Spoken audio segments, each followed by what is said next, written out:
welcome into our first edition of First Warning for the fall semester. I'm Jack McGonigal, and with me is Mavradio General Manager Matt Kirkle. Now, obviously, Maverick sports have been pushed back for the time being because of the COVID-19 pandemic, but still plenty to break down in sports across the country. As the postseason is in full swing for the NBA, Matt, Boston and Miami are looking at Game 5 in the Eastern Conference Finals tonight, with the Heat leading 3-1. Do the Heat have what it takes to close it out and continue their Cinderella run? Well, the easy answer is yes. All postseason long, we've seen Miami play with unmatched intensity and focus, despite coming in as kind of an afterthought. Miami is 11-2 this postseason with a sweep over the Pacers and a commanding 4-1 win against a Milwaukee Bucks team that many thought would cruise to the conference finals and potentially further. And now they find themselves one win away from going to the finals. Now let's put this in perspective a bit. 86% of Miami's points this postseason have come from 6 guys. 2 of which are 22 years old or younger, and another is a 25-year-old undrafted free agent who started his career at the NAIA level. This team should not be here given that little tidbit alone, but they continue to show up every single night.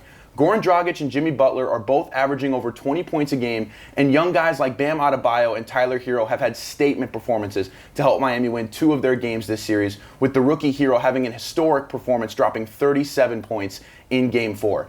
In my opinion, nobody has benefited from the bubble more than Miami. No disrespect towards the way the Heat have played thus far, but Miami has a lot of young guys with no postseason experience. Because of the bubble, they've had the luxury of not having to play late game pressure situations with thousands of hostile fans in front of them. It's essentially a scrimmage with pumped in sound and higher stakes. This could be a big reason we've seen the success we've seen from Miami this postseason. That all being said, the Celtics could just as easily be up 3-1 going into tonight. They were up 14 in the second half of Game 1 before the Heat came back to win in overtime. They were up 17 in the second half of Game 2 before Miami came back again, and they cut a 9-point deficit to 2 in the final minute of Game 4 before Miami escaped. Boston has been right there in every single game this series. Jason Tatum is blooming into the superstar we thought he'd become, averaging 25 points a game this postseason. And even when elite guys like Kemba or Jaylen Brown struggle, we've seen hard-nosed players like Marcus Smart step up to fill those voids. Coach Stevens needs to keep these guys level-headed because winning this series will have to be done one game at a time. But Boston has held a fourth-quarter lead in each of the 4 games this series. If they can get rid of those late-game lapses, it really could be anyone's series. Now going to the West, after last night, the Lakers take a 3-1 lead over the Denver Nuggets, with Anthony Davis scoring 34 points and LeBron almost adding another triple-double to this series. Do you see Los Angeles closing out this series to give James a chance at his 4th title? Here's the thing. I do think the Lakers will get it done in advance to the finals on paper, but this is the Denver Nuggets we're talking about here. They're the epitome of comeback kings. They're the only team in NBA history to overcome not one, but 2 3-1 series deficit in the same postseason. These guys are comfortable being uncomfortable. Their success starts with the unreal duo of Jamal Murray and Nikola Jokic.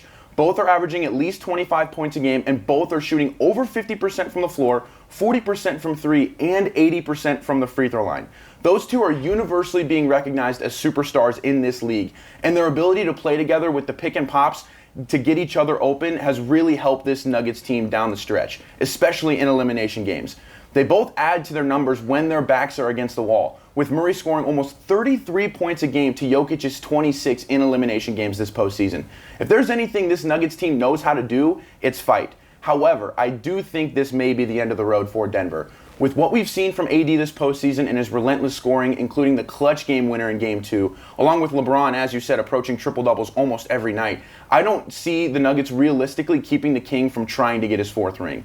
The Lakers have only lost 3 games this postseason despite how difficult the Western Conference is, and being just 1 win away, and what we know about playoff Bron, I just don't see him being denied. Don't be surprised if the Nuggets make a push, but I expect the Lakers to represent the West in the NBA Finals.